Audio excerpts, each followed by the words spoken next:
Admiral Zexathara had witnessed the rise and fall of 17 civilizations during her 3-century tenure as Supreme Naval Commander of the Corvani Empire. She had seen species kneel before the might of their dreadnoughts, watched entire star systems surrender at the mere sight of their war banners. Never, not once, had she encountered a situation that left the entire Imperial War Council speechless. Until today. The holographic display in the command center of the flagship Dominion's Edge flickered with impossible data, sensor readings that defied every known law of physics, fleet movements that simply could not exist according to 4,000 years of accumulated galactic military doctrine. "Report," Zexathara commanded, her forearms gesturing sharply at the tactical officer. "Admiral, the human fleet," Lieutenant Colmar's voice cracked. "They're gone. Destroyed?" "No, Admiral, gone, as in vanished. All 847 vessels. No debris field, no energy signatures, no quantum displacement trails. They simply ceased to exist at their previous coordinates." Zexathara's primary eyes narrowed, while her secondary pair focused on the tactical display. The humans had been surrounded. Completely, utterly surrounded by the combined might of 3 Imperial battle groups, over 2,000 ships forming an impenetrable sphere around the human formation. It should have been a massacre. The humans were outnumbered nearly 3-1, their technology primitive by Imperial standards. "Sir," Communications Officer Velnara called out, her voice barely above a whisper. "We're receiving a transmission. Human origin." "From where?" Zexathara demanded. "From everywhere, sir. The signal is coming from all directions simultaneously." The main view screen activated, revealing a human male in a crisp blue uniform. He appeared young by human standards, though Zexathara had learned not to trust human appearances. They were deceptively fragile-looking creatures. "Greetings, Admiral Zexathara," the human said, somehow knowing exactly who was in command despite the Empire's strict communication protocols. "I am Fleet Admiral Chen of the Terran Defense Force. I believe we need to discuss terms." "Terms?" Zexathara's mandibles clicked in what humans might recognize as laughter. "You are surrounded, human. Your pathetic fleet of primitive vessels cannot hope to—" "Admiral," the tactical officer interrupted, his voice hollow with disbelief. "New contacts, bearing everywhere. They're surrounding us." The display updated, where moments before empty space had stretched in all directions beyond the Imperial fleet, now showed the distinctive energy signatures of human vessels. Not just the 847 ships that had vanished, but thousands more.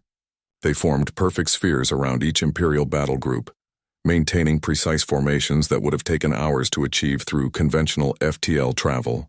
"Impossible," Zexathara breathed. Fleet Admiral Chen smiled. 3 years ago, your scouts discovered our little backwater planet and deemed us technologically insignificant. Your analysts concluded that humanity posed no threat to the Empire's expansion. They were right, in a way. We had no weapons that could penetrate your shields, no ships fast enough to outrun your fleets." The human paused, and Zexathara noticed something unsettling in his expression. Not fear, confidence. Absolute, unshakable confidence. "What your scouts didn't understand," Chen continued, "is that humans have never been particularly interested in fighting fair. When conventional physics told us we couldn't build better weapons, we stopped relying on conventional physics." "Explain yourself," Zexathara demanded. "Quantum entanglement, Admiral. Your scientists understand it as a curiosity, useful for communications, perhaps some computing applications. We saw it differently. We saw it as the ultimate tactical advantage." Chen gestured and the human fleet formations shifted instantly, maintaining perfect coordination across impossible distances. "Every human vessel is quantum entangled with its entire fleet. We don't travel through space, Admiral.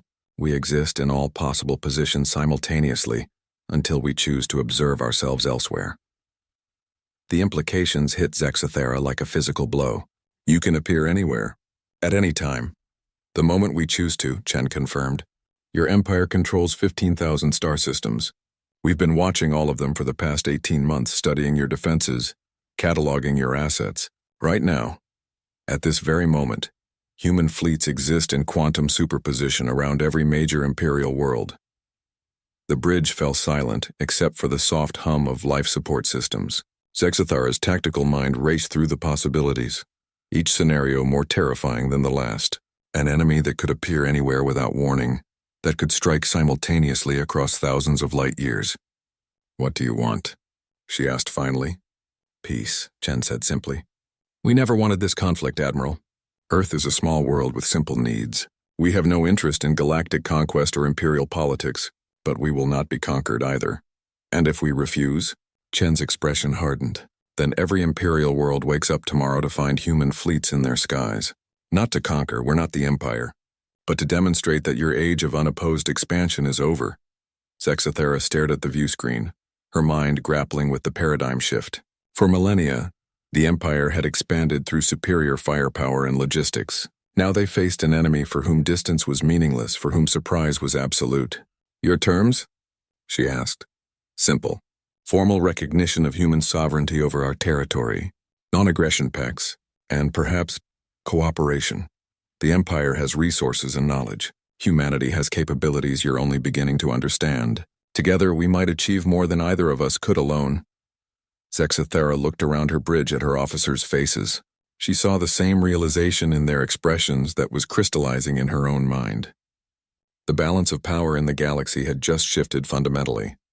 The humans hadn't just revealed a new technology, they'd revealed a new kind of warfare entirely.